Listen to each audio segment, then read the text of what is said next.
Welcome back to Peterson Auto. Today we're talking U-nuts. These little fancy nuts here. There we go. Kind of see it there.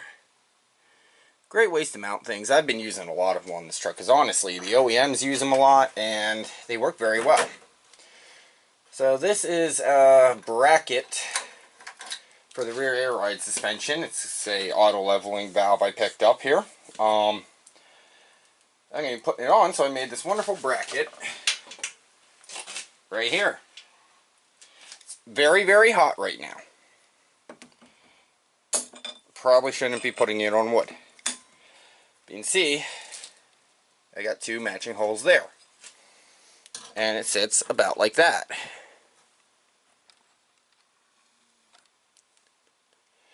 So I'm going to show you how I basically set that up. First thing I did is I drilled those two holes in that piece of metal there. Before it was all welded together just for ease of use. Do it after welded, whatever. But drill these holes first, okay? Then you go ahead and you might be able to see that actually. Run your bolt through and screw the U-nut onto the bottom upside down. Like this. Okay? Now I use a little shorter bolts when I mocked it up, so that U-nut will sit about like that. Spin it so it'll clip on. Push it over your rail here, right? And after that, you just take your bolts out and mark your holes. So it'll be sitting upside down on the rail, and you can center your hole punch in that little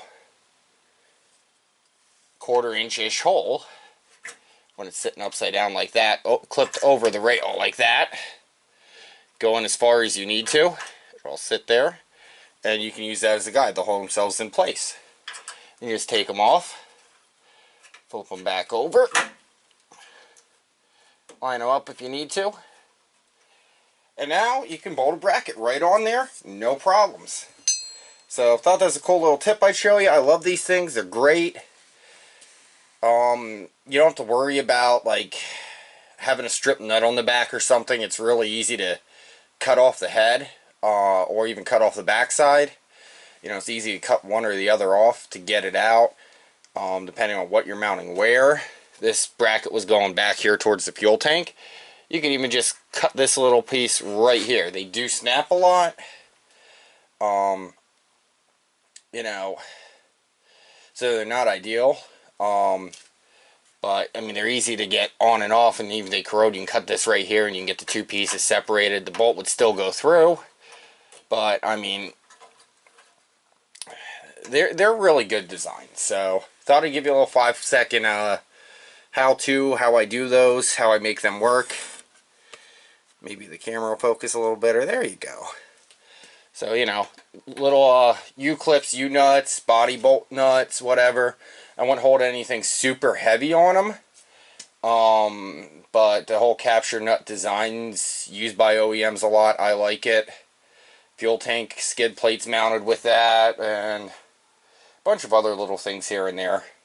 I usually pick them up at the you know, restoration places like CJ Pony Parts was my big one when I worked there back in the day. Don't work there no more. Kind of hard to get stuff from them. So, you know, Amazon, eBay, Summit. Love Summit still. They're still useful. So what I'm going to do is I'm going to paint up this bracket and get this put on and plumbed in for you. And maybe you can see what it looks like. That might be another day for it to finally be installed. But they work very, very well. So thank you for watching. Enjoy the 5-second tutorial on how to make U-nuts line up when you're putting one thing into another and having to drill the holes for them. Thank you for watching Peterson Auto. Please like, comment, and subscribe.